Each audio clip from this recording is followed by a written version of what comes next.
Letter 39. Bethany, 40 days after the resurrection. My dearest Father, with emotions that nearly deprive me of the power to hold my pen, and with trembling fingers that make the words I write almost illegible, I sit down to make known to you the extraordinary event which will mark this day in all future time as the most worthy to be noted among men. On the 40th day after the resurrection, my dear Father, early in the morning, Jesus left the house of Mary and Lazarus, where he had sat up with us all night, speaking to us of the glories of the life above, and the excellency of heart and purity of life required of all who should enter it. Lord, said Martha as he went forth, whither goest thou? Come and see. He answered, Whither I go ye shall know, and the way ye shall know.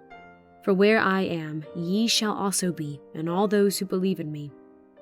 Lord, said Mary, kneeling at his feet, return at noon and remain with us during the heat of the day. Mary, said Jesus, laying his hand gently upon her forehead, I am going to my Father's house. There thou shalt dwell with me in mansions not made with hands. Thus speaking, he walked slowly onward towards the hill of Bethany, not far from the place where Lazarus was buried. He was followed not only by Mary, Martha, Lazarus, and John, my cousin Mary, and myself, but by all the disciples.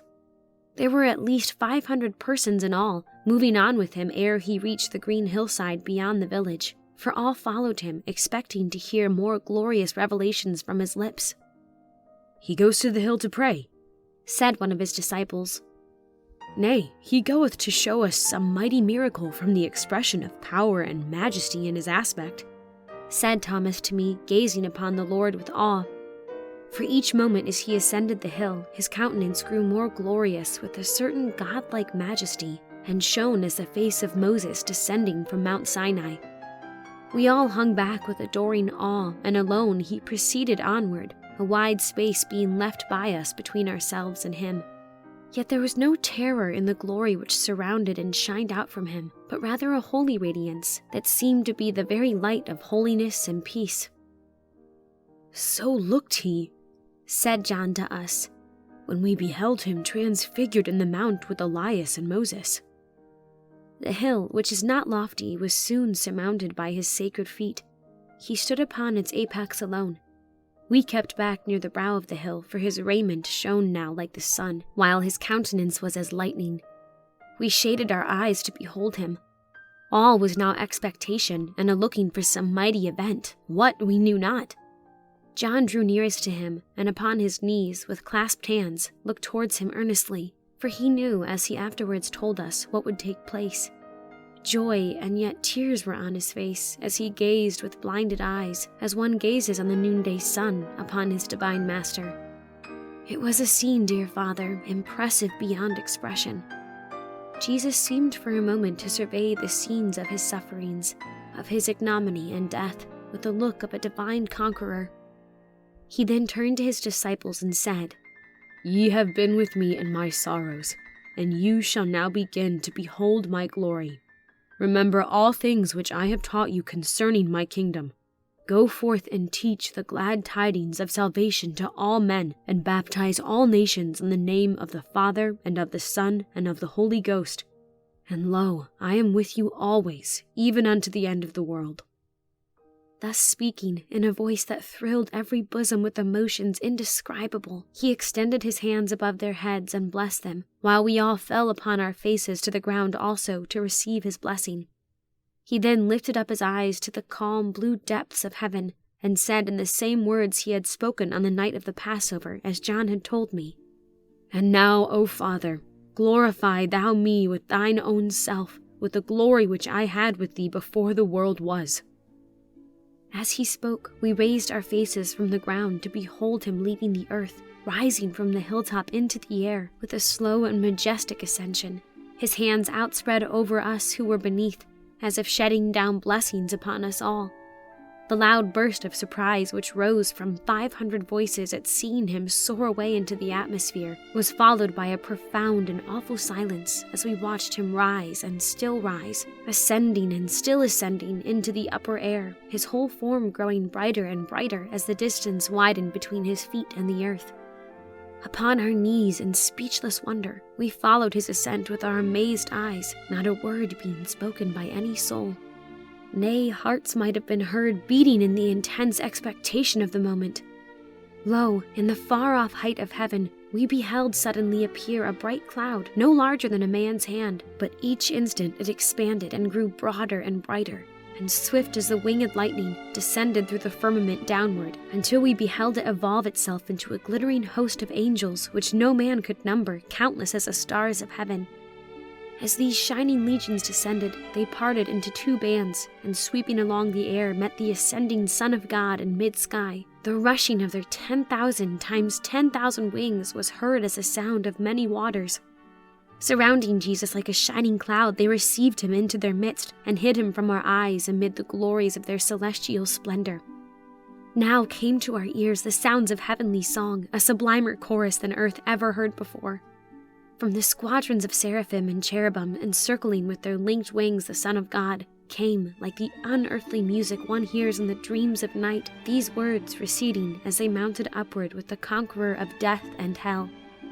Lift up your heads, O ye gates, and be ye lifted up, ye everlasting doors, and the King of glory shall come in.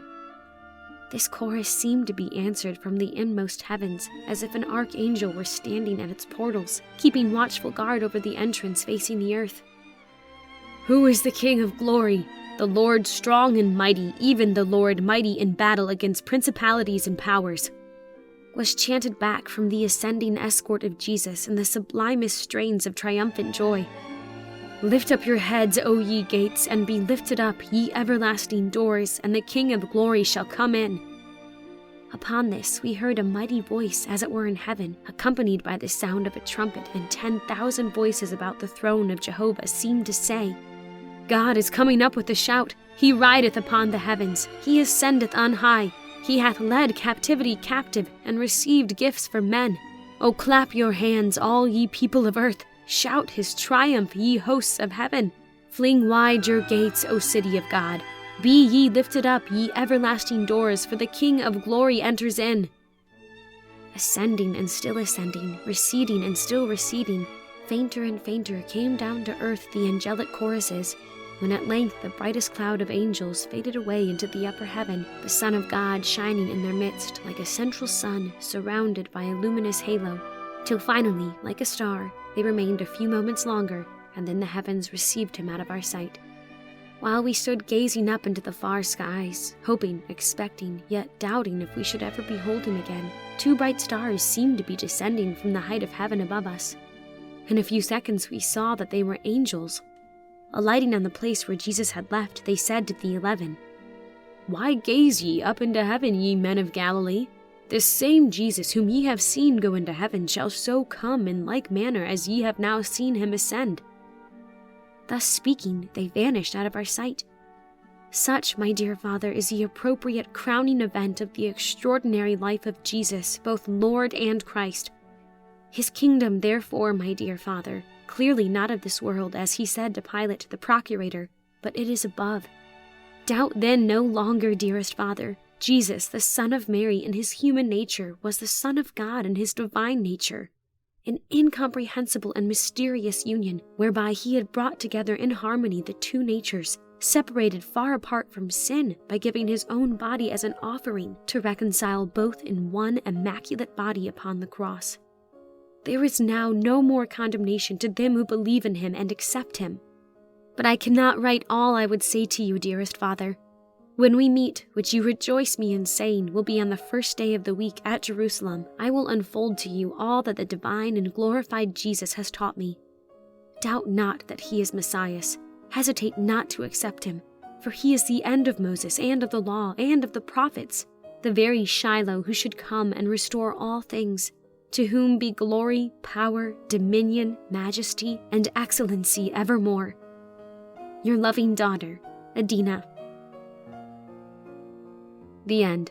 The Prince of the House of David, by J.H. Ingraham.